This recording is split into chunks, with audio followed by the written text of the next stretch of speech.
Le talk Orange Le Figaro, question Yves Tréhard, réponse Yamina Benguigui. Bonjour Yamina Benguigui, ministre déléguée à la francophonie. 4 questions pour commencer auxquelles vous répondez par oui ou par non. Première question, la France a-t-elle encore une influence en Afrique? Oui. Oui. Au Sénégal, François Hollande doit prononcer un discours. Est-ce qu'il va demander pardon du discours de Nicolas Sarkozy qui avait dit que l'homme africain n'était pas rentré dans l'histoire à Dakar? C'est pas demander pardon, mais... Donc non. Non, d'accord. Existe-t-il, comme le dit Jean-François Copé, un racisme anti-blanc en France? Non. Non. Assiste-t-on en France à une inquiétante montée de l'antisémitisme dans la communauté musulmane? Oui. Oui. Je vous invite maintenant à écouter Richard Prasquier, le président du CRIF, qui était chez nos confrères de France Inter. Je dis que l'islamisme radical, c'est du nazisme, et je le dis de façon absolument convaincue. Il faut bien qu'on se rende compte que cette idéologie est une idéologie bestiale, et j'ai dit nazi, et je le répète. Oui, pourquoi ? Supprimer ses ennemis et être fier du fait qu'on les extermine, quels qu'ils soient, que ce soit des enfants ou que ce soit des adultes, ça, c'est caractéristique des nazis. Qu'est-ce qui vous inspire, le président du CRIF, en parlant comme ça? Islamisme radical, nazisme? Oui, enfin, ce sont, comme on le sait, ce sont des mots Oui. qui sont très forts, voire c'est assez radical. Oui. Évidemment que j'entends ce qu'il veut dire, mais hélas, on est dans une autre conception. Qui est laquelle? Qui est religieuse, Oui. qui est mise sur le compte de la religion. C'est pas de la religion. Absolument pas, ce n'est pas de la religion, c'est fait sur le compte de la religion, et dès lors, il n'y a plus de nation. D'accord. Alors que le nazisme était sur une nation, alors que là, nous n'avons plus du tout le concept, voilà, c'est au nom de la religion, c'est le djihad, et c'est pas du tout l'islam. On est très loin de l'islam. Alors, on dit en France que beaucoup de jeunes français ou d'origine étrangère, qui sont français aussi, c'est en prison qu'ils rencontrent l'islam et qu'ils se radicalisent. Y a-t-il un problème dans les prisons françaises? Alors, y a-t-il un problème? En gros, c'est une partie du radicalisme, mais ça remonte un petit peu avant. Ça remonte déjà dans ces territoires oubliés, ghettoisés, pas depuis hier, depuis maintenant à peu près 40 ans.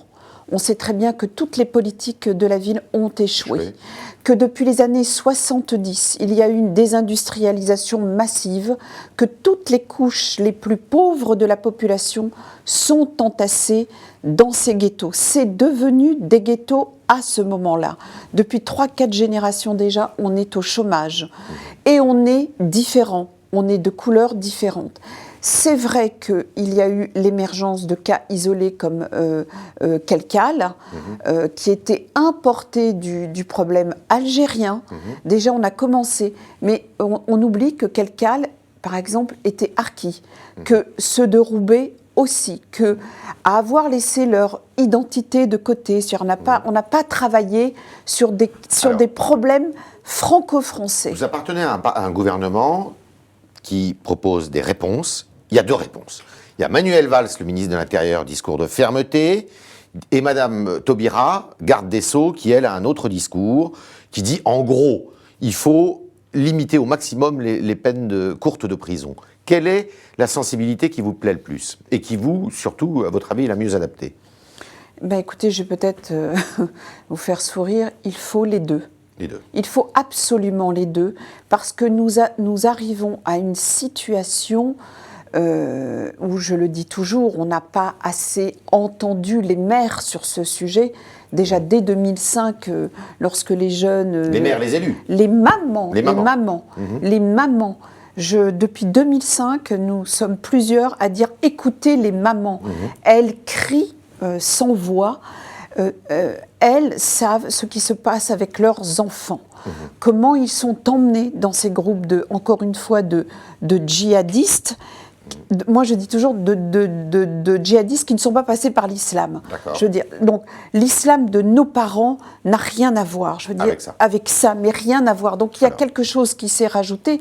Maintenant, nous devons d'inventer dans ce gouvernement des solutions que aucun gouvernement précédent n'a su visualiser et aussi contrecarrer. Sur votre sujet de prédilection, vous êtes ministre délégué à la francophonie. C'est quoi la francophonie aujourd'hui dans le monde? La francophonie, il y a 220 millions de Français qui parlent le français. C'est plusieurs nations, qui représentent. C'est le partage. Ça a encore un sens? Ça a beaucoup de sens. C'est le partage de la langue française dans un espace francophone.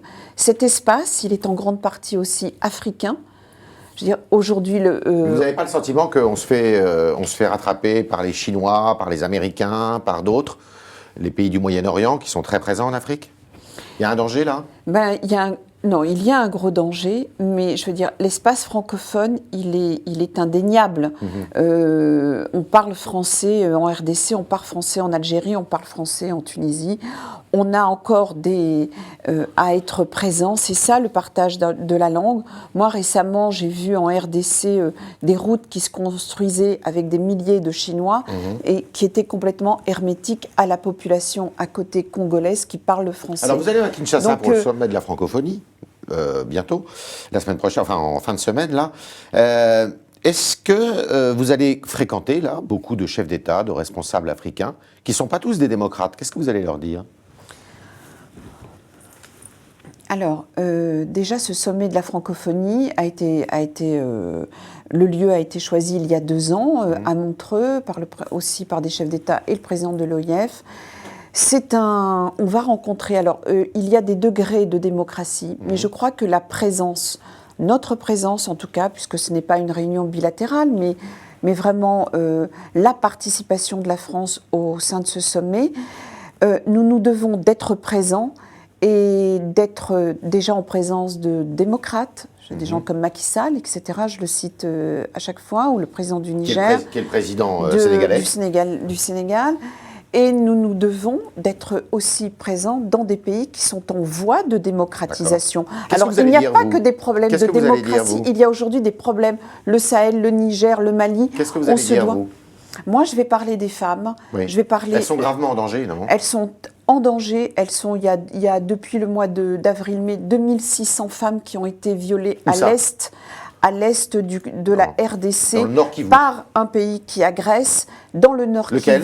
Le Rwanda? Voilà, donc on le sait, vous l'avez nommé. Donc c'est une catastrophe humaine parce que c'est un conflit qui n'a pas de visage. Mais les femmes aussi sont en grave difficulté en Tunisie. Donc, dans l'espace francophone, d'où votre question tout à l'heure quand vous me dites à quoi ça sert la francophonie. Moi, aujourd'hui, j'ai vraiment Votre combat, c'est pour les femmes. Mon combat, non seulement les femmes qui sont en perte de droit dans l'espace francophone, et ces femmes qui se font violer, mutiler, dans un espace aussi francophone. Donc, la francophonie, elle se doit aussi d'être à l'écoute et de trouver des solutions. Alors, j'ai deux petites questions pour finir. La première, c'est, vous passez à Dakar. Dakar, c'est le Sénégal, c'est une démocratie. Ça n'aurait pas été plus intelligent de passer en Côte d'Ivoire, où Ouattara, il a du mal à s'installer quand même? Oui, mais c'est pas le panier de la ménagère, hein, l'Afrique. Je crois qu'il y avait une volonté du président de passer à Dakar, pour les raisons que vous avez expliquées au début. C'est-à-dire pour faire le contraire de Sarkozy? Peut-être, c'est même pas le contraire, c'est qu'il fallait... Ce discours a humilié l'Afrique et a humilié les Français. Le Français ne pense pas comme ça. Il n'y a pas à mépriser ce continent.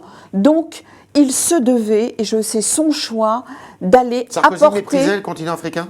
Son discours, vous savez l'importance. Okay. Il ne faut pas voir que par son prisme culturel, l'Afrique est très sensible. Le monde maghrébin, le monde arabe aussi aux mots. Donc je pense qu'il était nécessaire de porter d'autres mots. Dernière petite question, qui est tout à fait personnelle. Vous êtes heureuse dans ce gouvernement? Je suis très heureuse parce que j'ai quand même la chance d'avoir un ministère qui est ouvert sur le monde avec ce lien qui est la langue française. Comme a dit Kateb Yassine, c'est un butin de guerre, la langue française. Moi, mon père s'est battu pour l'indépendance de l'Algérie, mais il m'a toujours dit la langue française, c'est la langue humaniste, c'est la langue, c'est dans cette langue-là qu'il faut Laurent penser. Fabius est gentil avec vous? Il est très gentil avec moi. Merci Yamina Et j'apprends Benguigui. beaucoup à son contact. Merci.